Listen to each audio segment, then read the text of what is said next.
네, 반갑습니다. 김성호입니다.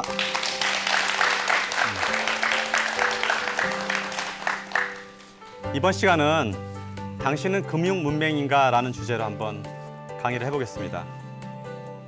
내가 금융 문맹인지 아닌지 직접 검사를 한번 해보고 싶어요. 여기 한국은행에서 2018년도에 경제금융용어 700선이라는 저 책을 발간한 적이 있어요. 이게 국민의 올바른 경제 개념과 금융 이해도를 높이려는 의도로 저 책을 발간했었는데 사실 저 책이 발간하자마자 그냥 없어졌어요. 사는 사람이 없어서. 제가 이제 도내송책에서 저 책을 소개하고 난 다음에 재출간돼서 시장에 이렇게 인사를 해갖고 아주 나왔었는데 지금은 이제 재인사를 안 하고 있고 이게 중고 시세에서 벌써 막 10만 원이 넘어가요, 저 책이. 근데 여러분들 그렇게 하실 필요 없고 여기 한국은행 사이트에 가면 무료로 저 내용을 다 다운받을 수 있게 해놨습니다. 그래서 궁금하신 분은 찾아보면 돼요. 그런데 제가 왜 이 용어를 이렇게 중요하다고 설명을 하려고 하냐면 이런 용어들은 실제 현대 경제 활동을 하면서 모든 사람이 반드시 배워야 되는 거예요. 저는 사실 이런 교육이 고등학교 정규 교육 과정에 들어가야 된다고 믿는 사람 중에 하나입니다. 우리는 아이들이 밖에 나와서 아이들이 사회에서 경제인으로 살아남기를 바라고 교육을 시키면서 실제 경제 교육에 대해서는 터무니없이 적은 정보를 주고 밖으로 보내버리거든요. 글은 아는데 내가 경제에 대해서 모르면 나는 금융 문맹인 거예요. 금융 문맹인 사람은 자산을 늘릴 수는 혹시 있을지 모르지만 지키는 거에는 그 역할을 할 수가 없어요. 금융 문맹일 경우에는. 내가 재산을 모으려고 해도 내 가치와 상대의 가치를 모르니까 매번 터무니없는 값을 지불하거나 헐값에 넘기기가 일쑤예요. 단지 용어를 모른다는 이유로. 그래서 실제 생활에서는 문맹보다 더 어려운 게 위험한 게 금융 문맹이에요. 우리나라의 성인 금융 이해력을 조사해 보면은 OECD 평균보다 약간 낮아요. 한국 사람들이 그 부분에 조금 지금 더 보강해야 될 필요가 있습니다. 이걸 연령대로 조사해 보면 30대가 그래도 가장 높고 40대, 50대, 20대 이렇게 내려가요. 그 다음에 60대, 70대예요. 이걸 뒤쪽을 잘 보면 20대에서 60, 70대가 가장 금융 이해력이, 금융 문맹이 떨어진다는 얘기예요. 월 250만 원 소득 이하 사람들의 금융 점수는 58점이에요. 그런데 250만 원에서 420만 원 버는 사람들의 점수는 63점으로 올라가 있어요. 그리고 그 이상의 소득자는 66점 정도 돼요. 아까 이야기한 대로 20대가 가장 취약하고 20대, 60대, 70대가 금융사기에 가장 취약한 계층이에요. 왜냐하면 이해를 못하니까. 그 수입이 많을수록 금융 주식이 늘기도 하지만 실제로 내가 수입이 늘면 금융 주식이 늘릴 수밖에 없게 돼요. 그렇지만 금융 주식이 많아야 소득을 늘리고 지킬 수도 있어요. 그래서 금융 주식은 실제로 금융 이해력 자체가 내 삶에 굉장히 강력한 삶의 도구라는 것을 이해하셔야 돼요. 남녀노소를 불문하고 금융 주식이 부족하면 잘못된 투자나 금융 결정을 하기 쉽고 이 결정은 스스로를 신용불량자나 빈곤층으로 전락하게 만들 수밖에 없게 됩니다. 제가 여기 한국은행 금융용어 700선에서 한 100개를 한번 뽑아봤어요. 책에도 제가 한번 썼는데 만약에 이 중에 한 80개 정도를 내가 이해하고 무슨 소린지 알 것 같다 그러면 상당한 금융 이해력을 가진 사람들을 속해요. 이런 사람이란 거의 자기의 재산을 완벽하게 지킬 수 있어요. 그런데 만약에 50에서 80% 사이라면 긍정적이에요. 그 정도면. 그렇지만 여전히 공부가 좀 필요한 거예요.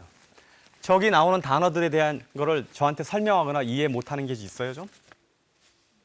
만약에 대부분 잘 모르겠다, 그냥 어디서 들어본 것 같다 하는 사람들은 금융 용어 공부부터 하셔야 된다. 금융 용어 공부부터. 여기서 내가 아는 단어가 만약에 50개 이하다. 그러면 사실 돈 벌 문제가 아니라 지키는 것부터 먼저 해야 되기 때문에 금융 공부부터 하셔야 돼요. 이게 하루가 급해요. 여러분들의 돈이, 지금 있는 돈이 내가 금융 공부가 모자라면 매일 문 밖으로 쏟아져 나가는 거랑 똑같다고 보셔야 됩니다. 이게 아무리 노력하고 성실히 열심히 일해도 보초가 없는 성을 지키는 거랑 똑같아요. 저 용어를 모른다는 것이.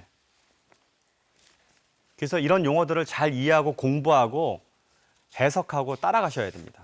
이걸 좀 쉬운 말로, 쉬운 걸로 한번 바꿔볼게요. 이건 제가 최근에 신문에서 한번 읽어본 거예요. 신문에서 실제 쓰고 있는 단어들. 기업 공개. 무슨 뜻인지 아세요? 대장주, 스테이크플레이션, 테이퍼링, 기준금리, 신고가, 생산자 물가 이런 용어들이 있잖아요. 이런 용어들이 무슨 뜻으로 쓰이고 어떤 뜻으로 사용되고 어떻게 언제 쓰이고 이런 거를 다 이해하셔야 돼요. 우리가 수학을 공부하기 위해서는 그 사칙, 그러니까 구구단도 외우고 이렇게 하잖아요. 분수도 하고 함수도 하고 이렇게 하는데, 혹은 영어를 배우기 위해서도 기초적으로 알파벳을 배우는데, 금융세계에 살고 있는 우리는 이 금융 용어를 모르면 알파벳도 모르고 영어를 배운다는 것과 혹은 사칙연산을 배우지 못한 상태에서 수학에 접근하는 거나 똑같은 상황인 거죠. 만약에 내가 대문자 모르고 소문자 모르면 영어 미국에서 어떻게 살 수 있을까요? 근데 금융 문맹은 이런 경우가 똑같은 경우예요. 우리는 금융세계에서 살고 있고 금융의 환경 안에 평생이 노출되어 있는데 이 용어를 모른다. 용어가 이해가 안 된다. 용어에 관심이 없다. 그럼 내 재산은 녹아내리고 성벽으로 다 쏟아져 내린다고 이해를 하셔야 돼요. 이런 이유로 저는 여러분들한테 적극적으로 금융 공부를 하라고 외칩니다. 정말 심각하게 생각하시고 저 용어가 이해가 안 되면 저게 무슨 말인지를 체계적으로 공부하셔야 돼요. 저는 한국의 중산층이 두꺼워질수록 국가의 안전망이 확대되고 건전한 사회가 될 거라고 믿고 있습니다. 나는 부자가 되고 남들이 가난하게 되면 좋을 것 같죠. 그렇지만 그런 나라들은 사회의 안전망이 부서져 있기 때문에 결국 그 위험을 상위 그룹이 혹은 국민 전체가 다 떠안게 돼 있어요. 그래서 두터운 중류층이 나타나고 상위 그룹이 만들어지려면 이 교육이 선행돼야 된다고 믿는 거죠. 금융 지식은 생존에 관련된 문제입니다. 만약에 고등학교 교과적 과정에 금융 교육이라는 항목이 생겨서 최소한 저런 용어들을 다 이해하고 설명할 수 있는 정도가 된다면 정말 멋진 나라가 될 거라고 믿어요. 그리고 이걸 가르치기 위해서 예를 들면 금융계에서 은퇴한 분들 있잖아요. 뭐 은행 지점장이라든지 뭐 금융권 지점장 이런 사람들이 나중에 전부 다 이런 학교로 가고 저런 걸 해석하고 가르치는 선생님이 된다. 되게 멋진 일이에요, 제 보기에는. 그러니까 이런 사람들이 많아질수록 한국의 경제가 단단하고 두터워지고 되게 좋은 부자들이 많이 나타나는 나라가 되겠죠. 사람들이 저한테 가끔 물어봅니다. 앞으로 이 주식이 오를 것 같습니까? 이런 거 질문 많이 합니다. 금융 지식이 단단한 사람들은 이런 질문을 하지도 않을 거고 금융 지식이 좋은 사람들은 이런 질문에 답을 하지 않을 것이라고 봐요. 금융 지식이 잘못 사용되거나 오도되는 경우를 한번 설명해 볼게요. 경제 전문가가 경기를 정말 예측할 수 있을까요? 저는 없다고 믿습니다. 아무도 없었고 그동안에 앞으로도 아무도 없을 거라고 믿어요. 왜 그러냐면 어떤 누군가가 정말 정확하게 경기를 예측할 수 있는 노하우를 얻었다면 그 사람은 이 세상의 모든 재산을 다 가져갈 거예요.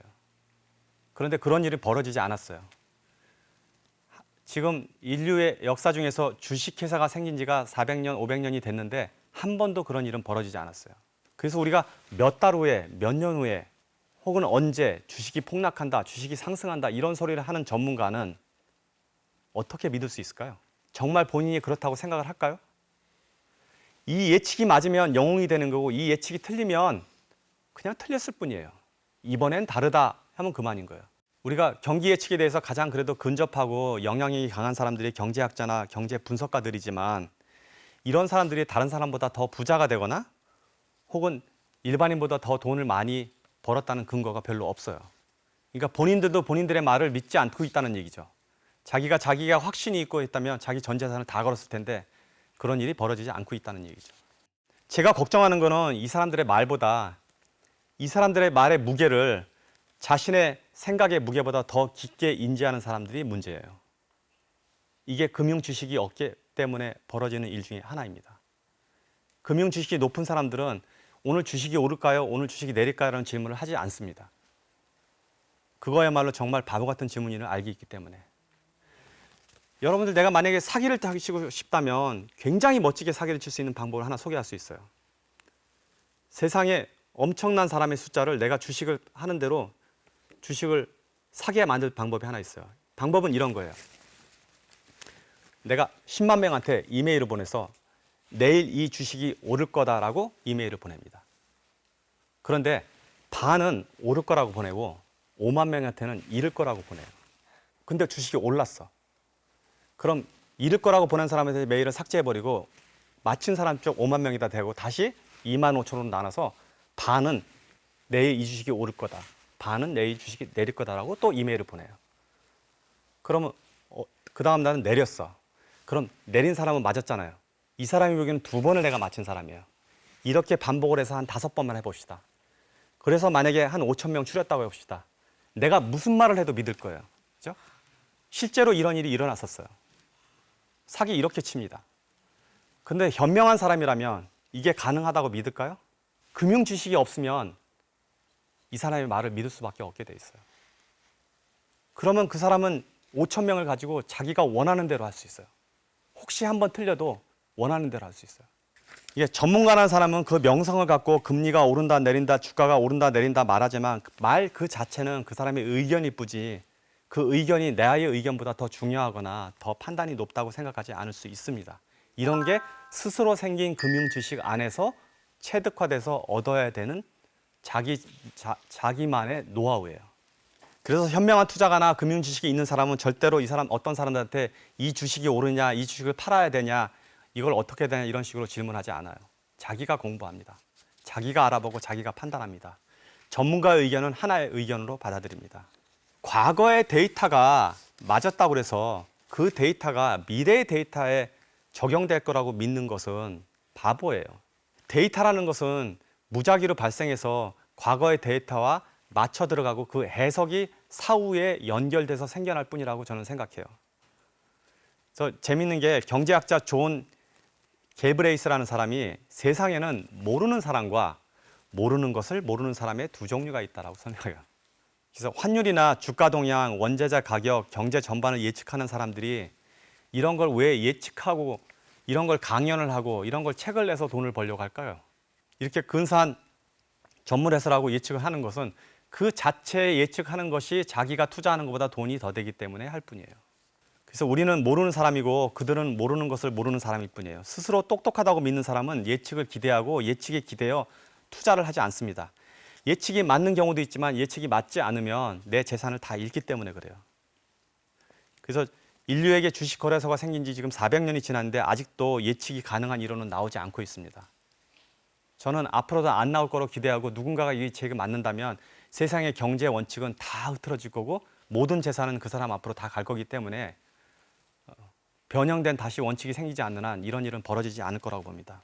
학문에는 가장 기초적인 것들이 항상 있어요. 투자는 지식과 지혜가 그리고 용기가 합쳐져야 성공을 하는데 지혜가 없는 지식은 오만해지고 지식이 없는 지혜는 허공만 안게 돼요. 이런 모든 기본적인 것을 다 이해하려면 가장 먼저 시작돼야 되는 것이 용어예요. 기업을 하다 보면 회계 정보, 회계 이런 관련된 공부들이 엄청 많이 들어가야 되는데 이걸 제가 전문 회계 영역을 어떻게 알겠어요?